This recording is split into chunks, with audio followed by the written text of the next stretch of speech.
Sigma 1835, you've always made me so happy. Where would I be without you? Whoa, what's this? It's over.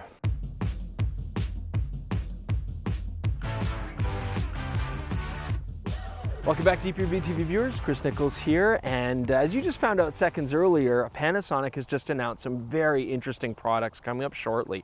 And we have, as usual, a sneak peek, very early look at one of those most exciting products. This is the brand new 10 to 25 millimeter lens for Micro Four Thirds. So we're going to showcase this lens. Keep in mind this is super early production, so not all the features are final, okay? But we can at least give you some idea of what to look for, what's really interesting about this lens, and a lot of the tactile responses here. So should be good. We're also going to talk about some of those other products coming out too. Before I go on further, there's a lot of photographers in this park, and they all have long lenses because they're shooting birds. So we're just trying to keep things secret because we're shooting this before announcement, obviously. Okay, I think we're in the clear. So did I forget to mention one of the most amazing whole parts of this lens? It is a zoom with a 1.7 constant aperture the whole way through maximum. I mean, that is fantastic. And yet it doesn't weigh a ton. So let's go play with this lens.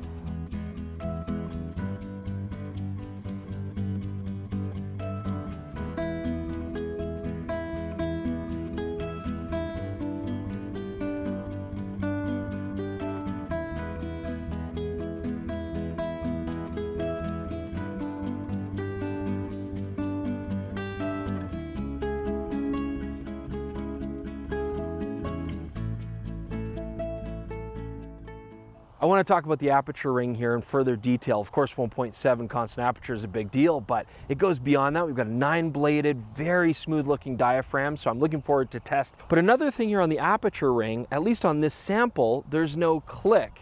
Now what that makes me think is it very well might then support stepless exposure changes where the aperture doesn't have to change in fixed amounts but can very smoothly transition throughout its whole range. That opens up a lot of big benefits for video shooters who can use it as an automatic exposure tool. So for example, going from somewhere dark to somewhere bright and having the exposure just very smoothly shift. So I can't confirm that yet, but this ring really makes me think that's a possibility.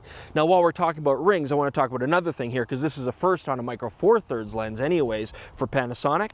We've now got a manual focus clutch, and we love this. If you've seen any of our videos, Jordan and I love having this not only for stills but for video as well. Click it up, click it down, I can easily switch back and forth. And when you get to the ends, although the ring does keep turning, there's a fairly clear stop there.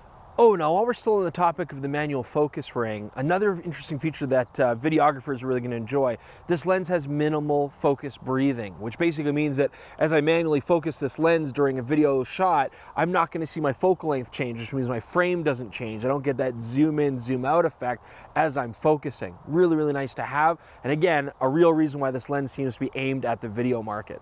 Now the 10 to 25 focal length is an interesting choice. You know, having a 20 to 50 millimeter full frame equivalent, this is absolutely going to be in a lot of video people's wheelhouse, but I could certainly see it being useful for landscape photography, maybe even some astrophotography on a Micro Four Thirds camera, as well as a street photography. I would love this for just kind of walking around doing journalistic stuff, especially at night. So very interesting kind of choice there. But when it comes to video, where I think a lot of people are going to use it and where we're really excited about using it, you have to make the comparison to a very common and very popular choice out there, and one that Jordan and I have used extensively, and that is the Sigma 18 to 35 1.8 on a GH5 or GH5S with a Metabones adapter. You see, the Sigma 18 to 35 gave you a wide to normal range with a very fast aperture, and of course using the Metabones adapter on there, you would get an extra stop of light. It was a fantastic option and we use it a lot. However, this lens does give you a lot of benefits. Significantly wider, although you're not getting as much light, you are getting a natural interface with the body. Not having an adapter means you don't have to worry about extra flare or issues with other pieces of glass. You also don't have to worry about any sort of electrical miscommunications and firmware updates and all the rest. So that sound that you just heard right there, that was Jordan throwing his Metabones adapter in the river when he easily could have sold it on the used market. All right, so just playing with some close capability here on this lens. It actually looks very impressive. Of course, having the manual focus clutch really helps facilitate that macro work, and if I click it here to the bottom, I don't know how accurate it is, but I'm seeing 0.28 meters there, pretty good. So looks like I can get very close with this lens Of course, the only thing I'm missing is there's no IS, and that is going to be an issue for macro work. That's unfortunate. So of course, there's only so much that we can actually test with a pre-production early sample like this. However, I'm still going to try the autofocus speed here, and it actually sounds very impressive. Bam, bam, bam, bam. So very fast focusing motor in this lens, and I don't expect it's going to get any slower when this becomes production. Now when I hold the 10-25 in my hand here, even though this is a professional lens and really the only micro four thirds professional zoom with a 1.7 aperture, it's surprisingly lightweight, but this is still a full metal body, totally rugged, totally weather sealed. In fact, check this out. No. No? Just weather sealed. Oh, so Jordan's saying it's just weather sealed, so we're not going to submerge it. We'll see if it becomes submersible when the final production unit comes out. Some other things I want to mention: 77mm filter thread, nice and common. And the only really big downside to this lens, to keep it lightweight, is no image stabilizer. So on a GH5, fantastic, but on a camera like a GH5S, you're still going to be looking at some sort of support system. All right, so we've had fun playing with the lens, but there are some other exciting announcements. Let's talk about those next. I don't know why, I just really feel like talking about the new V-Log upgrade for the Panasonic S1. So think of this as a V-Log upgrade that's going to be very similar feature set wise to what we take for granted as amazing on the GH5 and GH5S. Things like having 422 10-bit internal recording, 422 10-bit external recording when you're doing 4K 60. Also now advertising 14 plus stops of dynamic range. So keep in mind that this is full-on V-Log from a lot of the high-end cinema cameras. Even the GH5 and GH5S don't have that. Now, all the other great features that we enjoy on the GH5 and GH5S are also being moved over. You know, for example, things like being able to record .mov files, waveforms, which we love as a metering tool, and also having your LUT previews, so being able to upload your own custom LUTs or use other people's LUTs and be able to see that while you're shooting. Now, a lot of people expected this was going to be a really expensive upgrade, but it's actually really not. I mean, in the States, you're looking at $200 US as a sort of street price, and we've heard that there will be bundled pricing as well. So if you buy a Panasonic S1 and you get this as a bundle, you're going to save a few bucks.